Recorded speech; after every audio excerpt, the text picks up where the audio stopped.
आप सभी का स्वागत है। और आज एक समास इसके पहले वालों में हम लोगों ने कंप्लीट कर लिया था। आज उसके बाद नेक्स्ट टॉपिक अलंकार। अलंकार के विषय में सब जानते हैं। यहाँ से एक कंपल्सरी क्वेश्चन बोर्ड में आपको मिलता है और इसलिए इसको आज हम लोग पहले समझते हैं ये होता क्या है। अलंकार को इंग्लिश में फिगर ऑफ स्पीच कहा जाता है, हालांकि इनको इंग्लिश में भी पढ़ाया जाता है, लेकिन सबसे पहले हम लोग जानते हैं इससे संबंधित कुछ खास फैक्ट्स। तो सबसे पहले इसकी परिभाषा ही कर लेते हैं। अलंकार की परिभाषा, तो इसकी परिभाषा क्या कहती है? देखिए, हिंदी भाषा की शोभा, तो हिंदी भाषा की शोभा बढ़ाने वाले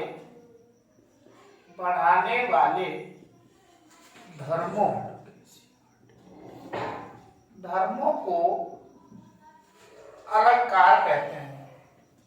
एक इसकी सिंपल डेफिनेशन है, आचार्य दांडी के अनुसार कहते हैं।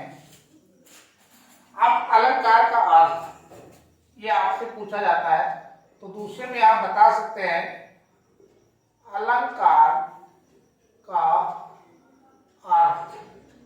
तो अलंकार का अर्थ जो है वो होता है आभूषण। अलंकार का अर्थ आभूषण है, अर्थात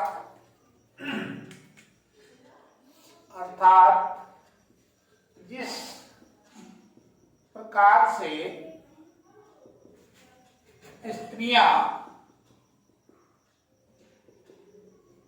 अपनी शोभा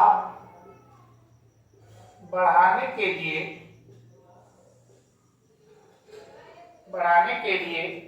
आभूषणों का प्रयोग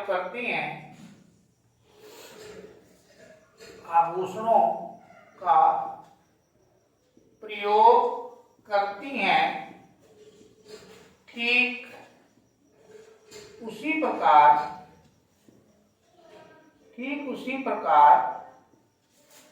कवियों ने हिंदी भाषा की शोभा बढ़ाने के लिए अलंकारों का प्रयोग किया है। तो इस तरीके से अलंकार का अर्थ आभूषण है, अर्थात जितने भी हिंदी भाषा की शोभा बढ़ाते हैं वो सब अलंकार कहलाते हैं। अब इसमें एक चीज और आपको ध्यान रखनी है, नोट में लिख लीजिए। अलंकारों का प्रयोग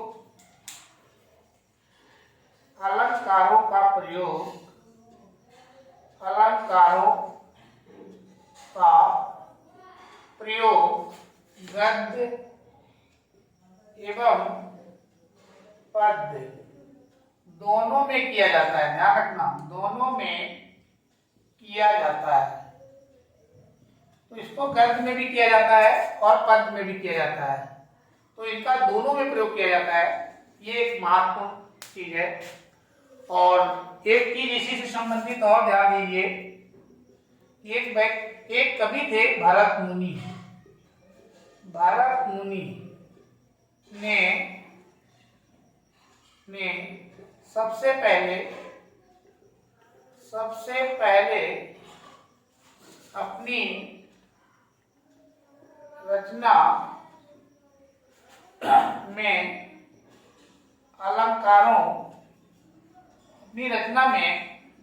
36 अलंकारों का प्रयोग किया था।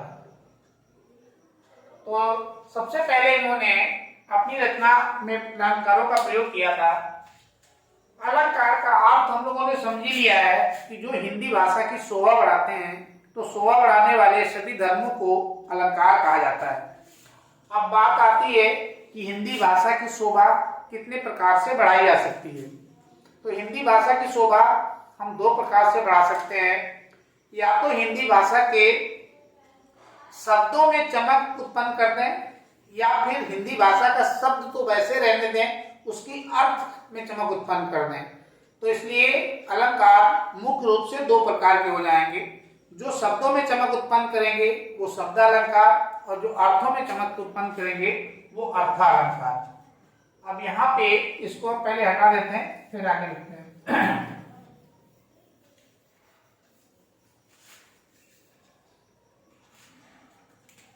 तो अलंकारों का प्रयास जो प्रकार है वो मुख्य रूप से ये दो प्रकार का होता है। तो मेन रूप से ये दो प्रकार के बन जाते हैं। कौन कौन से? शब्दों में चमक उत्पन्न करके, यहाँ पे लिखेंगे शब्दों में चमक उत्पन्न करके, शब्दों में चमक उत्पन्न करके हम हिंदी भाषा की शोभा को बढ़ा सकते हैं, नंबर एक। और दूसरा जो है अर्थों में चमक उत्पन्न करके, अर्थों में चमक उत्पन्न करके। अब इसमें ध्यान देने वाली बात यह है कि जो शब्दों में चमक उत्पन्न करते हैं उन्हें शब्दालंकार कहते हैं। तो ये कहलाते हैं शब्दा अलंकार। और जो अर्थों में चमक उत्पन्न करते हैं उन्हें कहते हैं अर्थालंकार, अर्था अलंकार। तो इस तरीके से शब्दालंकार और अर्थालंकार दो प्रकार के हो गए। फिर आपको तुरंत ध्यान देना है कि जो ये शब्दालंकार होते हैं इनकी संख्या तो निश्चित है। अर्थालंकार, शब्दालंकार ये आपके चार प्रकार के हैं। नंबर एक अनुप्रास, अनुप्रास अलंकार। नंबर दो एमक अलंकार। और नंबर तीन श्लेष अलंकार। और नंबर चौथा अभी बाद में आया है वक्रोक्ति, वक्रोक्ति अलंकार। तो इस तरीके से इनकी संख्या, जो शब्दालंकार है इनकी संख्या तो चार है। अनुप्रास अलंकार, एमक अलंकार, श्लेष अलंकार और वक्रोक्ति। हालांकि इनके भी प्रकार होते हैं, छेकानुप्रास, लाटानुप्रास, दत्यानुप्रास, लेकिन अभी आप केवल इतने जानेंगे। अब उसके बाद में अर्थालंकार। तो अर्थालंकारों की एक बहुत लंबी श्रेणी है। आप मेन पढ़ लीजिए। उपमा, उपमा अलंकार नंबर एक। दूसरा इसमें आप पढ़ लीजिए रूपक अलंकार, मेटामॉर्फिक, सिमिली, मेटामॉर्फिक। और चौथा आप उत्प्रेक्षा कर लीजिए, उत्प्रेक्षा अलंकार। और बाकी इसकी संख्या की बात की जाए तो इसकी संख्या जो है ये अनगिनत है। 108 तो हम ही लोग पढ़ाते हैं, तो इसकी बहुत सारी संख्या है। ये बाद में आपको बताया जाएगा। पहले एकेडमिक स्टैंडर्ड आप पढ़ा रहा हूँ, पहली क्लास है, उसके बाद इसको हाई स्टैंडर्ड बढ़ाएंगे। तो यहाँ पे बहुत सारे हैं। अब इनको हम लोग वन बाई वन पढ़ते हैं। पहले अनुप्रास पढ़ेंगे, पहले शब्द को खत्म करेंगे, इसमें तीनों चारों कर लेंगे, फिर उधर जाएंगे। चलिए अब इसमें अनुप्रास अलंकार को जानेंगे सबसे पहले। तो देखिए अनुप्रास अलंकार क्या है। वह अलंकार जिसमें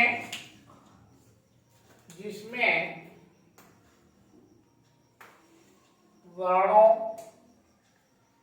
को हम लोग अक्षर कहते हैं। वर्णों की आवृत्ति, आवृत्ति का मतलब होता है बार बार होती है, आवृत्ति होती है उसे अनुप्रास अलंकार कहते हैं। उसे अनुप्रास अलंकार कहते हैं। तो या इसकी परिभाषा एक दूसरे प्रकार से भी दी जाती है कि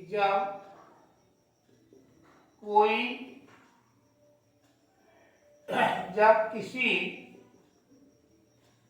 वाक्य में कोई वर्ण कहें या अक्षर, वर्ण या अक्षर दो या दो से अधिक बार, कम से कम दो अधिक बार आए तो वहां अनुप्रास अलंकार होता है।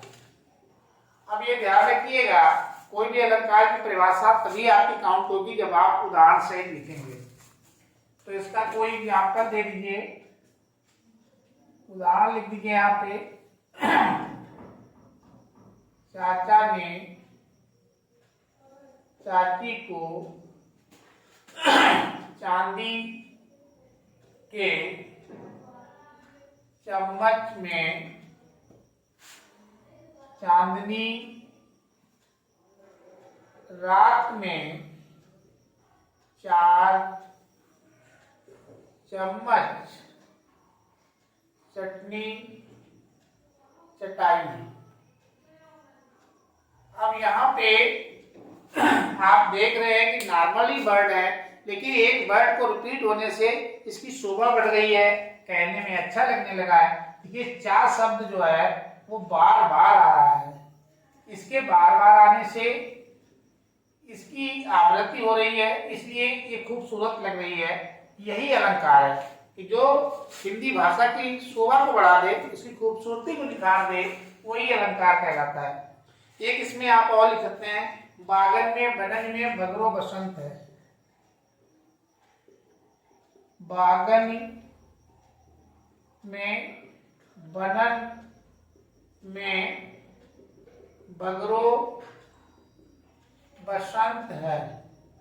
तो ये इसका दूसरा एग्जाम्पल है। यहाँ पे बा जो है वो लगातार आपका रिपीट कर रहा है। देखिए कम से कम 2 बार आएगा तो वो अलंकार में काउंट हो जाता है। अनुप्रास के बाद में अब आपको बता देते हैं एमक। एमक अलंकार। तो एमक अलंकार देखिए परिभाषा बहुत सिंपल है, चलिए नोट कर देते हैं इसको। जिस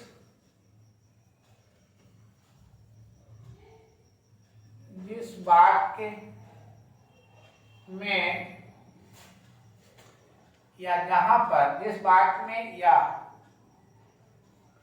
जहां पर एक ही शब्द, ध्यान रखना, एक ही शब्द 2 या 2 से अधिक बार, 2 या 2 से अधिक बार आए और हर बार उसका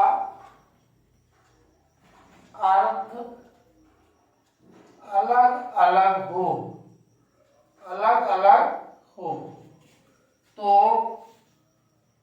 वहां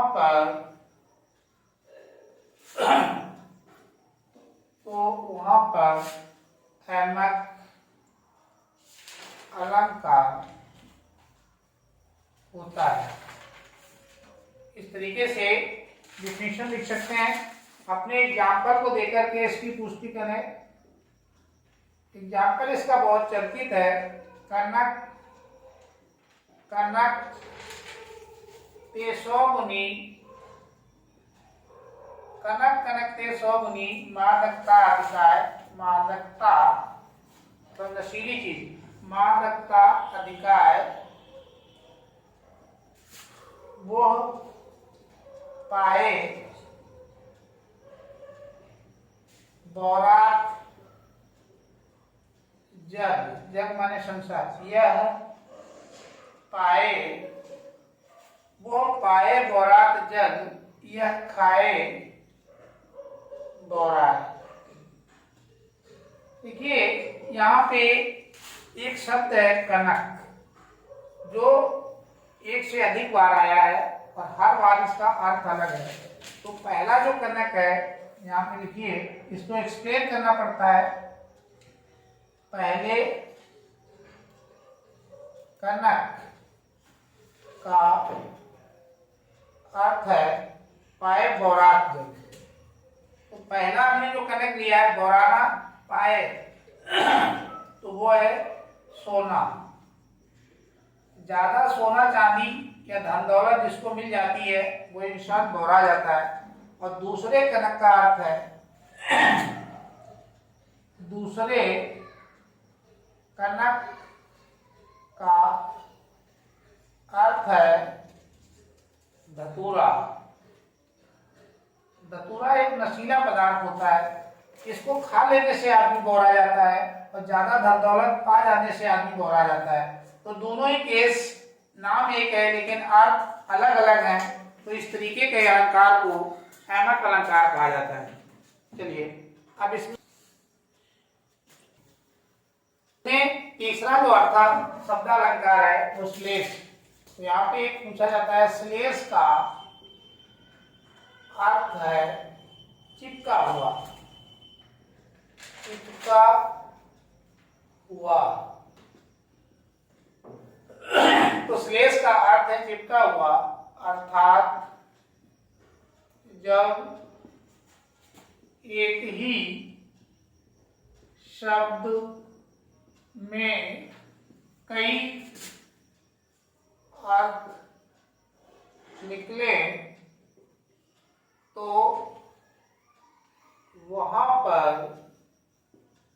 श्लेष अलंकार होता है।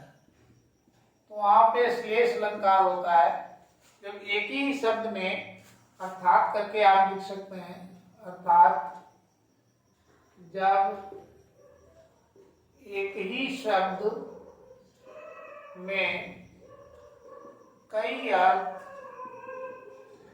चिपके हों। तो अब इसका एक उदाहरण दीजिए। इसका उदाहरण भी बहुत चर्चित है। रहीमन पानी राखिए, रहीमन पानी राखिए, बिन पानी सब सून, बिन पानी सब सून। और पानी गहन उबरे, पानी गहन उबरे, मोती मानुष्य चून। तीन चीजों के लिए कहा गया है चून। तो कामा लगा लगा के लिखना है डबल। यहाँ पे इसको एक्सप्लेन करिए। यहाँ पर रहीमदास जी क्या बता रहे हैं? पानी के तीन अर्थ हैं, पानी के तीन अर्थ हैं। देखो कौन कौन सा। पहला जो पानी है, मोती के ऊपर पानी की परत, वो वाला पानी। दूसरा मनुष्य का, ये सान पानी है, सान पानी। और चौथा जो है चूना का पानी। देखिए यहाँ पे पानी के तीन अर्थ इसलिए हैं कि जो मोती की चमक होती है वो पानी की होती है। एक बार पानी उतर जाने के बाद मोती की कोई कीमत नहीं रह जाती है। तो एक तो वो पानी। दूसरा मनुष्य के जो सान पानी होता है, कहते हैं बगैर सान पानी का मनुष्य निपान कहलाता है, बेकार मनुष्य होता है, उसकी समाज में कोई इज्जत नहीं होती है। तो ये वो वाला सान पानी। और तीसरा चूना। चूना को एक बार सूखा दिया जाए, उसके बाद चाहे आप उसके ऊपर घड़ों पानी डाल दें या उसको खुद पानी में डाल दो, लेकिन उसमें वो चिकनाई वापस नहीं आती है, वो पहले रहती है। इसलिए इसके तीन अर्थ हैं यहाँ पे। लास्ट में चौथा एक और है वक्रोक्ति, वक्रोक्ति अलंकार। अब इसमें ये नया है, देखिए, जब किसी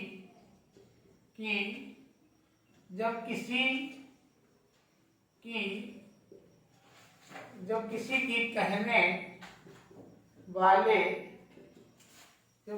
कहने वाले की बात को सुनने वाला कहे और अर्थ से अलग अर्थ ले तो वहाँ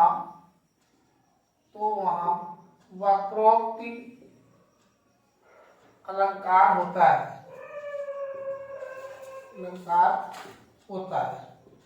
तो कहने वाले की बात को सुनने वाला, किसी ने सुना और उसकी बात को वो वहां पे कहे और अर्थ से अलग अर्थ ले, तो ऐसे को वक्रोक्ति अलंकार कहा जाता है। आज फिलहाल इसको यहीं पे रोकते हैं, जो बचा हुआ पार्ट है वो नेक्स्ट वीडियो में आपको बताएंगे। Thank you for watching.